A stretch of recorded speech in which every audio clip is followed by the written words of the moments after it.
Hi hello నమస్తే welcome back to my channel ఈ తరం కోడలు. ఈ వీడియోలో మనం జున్ను పౌడర్తో జున్ను ఎలా తయారు చేసుకోవాలో చూద్దాం.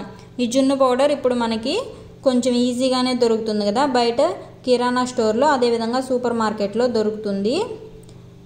ఒక ప్యాకెట్ జున్ను పౌడర్ తీసుకొని అందులోకి మనం 1/2 లీటర్ ఫుల్ క్రీమ్ మిల్క్ వేసుకొని బాగా మిక్స్ చేసుకుందాం.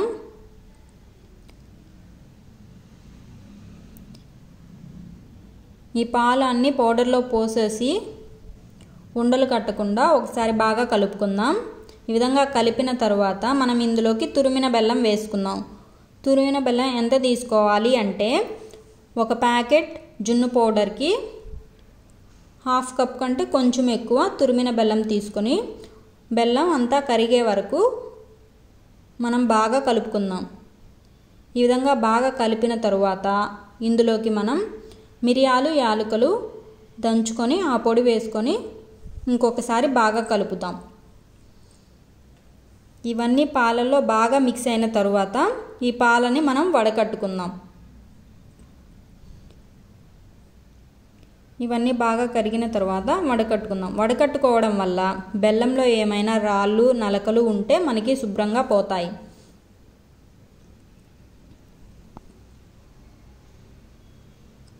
మనం జున్నుని ఇడ్లీ పాత్రలో రెడీ చేసుకోవచ్చు, ఈజీగా అయిపోతుంది, అదేవిధంగా పర్ఫెక్ట్గా వస్తుంది.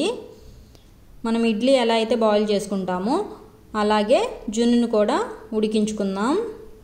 ఈ పాలన్నీ మనం ఒకసారి వడకట్టుకున్న తరువాత స్టవ్ మీద ఇడ్లీ పాత్ర పెట్టేసి అందులో కొంచెం వాటర్ పోసి వాటర్ లైట్గా బాయిల్ అయిన తరువాత మనం అందులోకి ఒక చిన్న స్టీల్ ప్లేట్ని బోర్లించుకుందాం. ఇలా ప్లేట్ కూడా పెట్టేసిన తరువాత జున్ను పాల గిన్నెని ఇడ్లీ పాత్రలో పెట్టేసి గిన్నెని మూతతో క్లోజ్ చేద్దాం. ఇలా చేయడం వల్ల జున్ను ఉడికేటప్పుడు పాత్రలోని నీళ్లు జున్నులో పడకుండా ఉంటాయి. ఆ తర్వాత ఇడ్లీ మూత పెట్టేసి కొంచెం సేపు ఉడికించుకుందాం. జున్ను ఉడికిందో లేదో అని చూడడానికి కొంచెం సేపు జున్ను ఉడికిన తర్వాత మనం అందులోకి నైఫ్ పెట్టి చూస్తే నైఫ్కి జున్ను ఏమీ అంటుకోకుండా వస్తే జున్ను పర్ఫెక్ట్గా ఉడికినట్టే.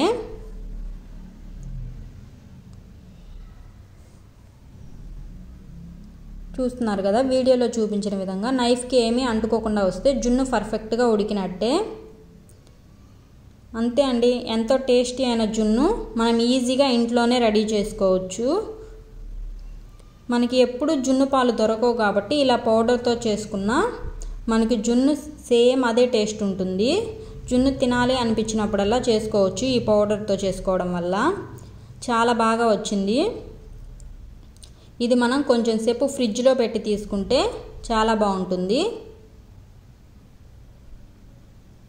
ప్లీజ్ ఈ వీడియో కనుక మీకు నచ్చినట్టయితే లైక్ చేయండి, షేర్ చేయండి, సబ్స్క్రైబ్ చేసుకోండి. ఇలాంటి మరిన్ని ఇంట్రెస్టింగ్ వీడియోల కోసం కామెంట్ చేయండి.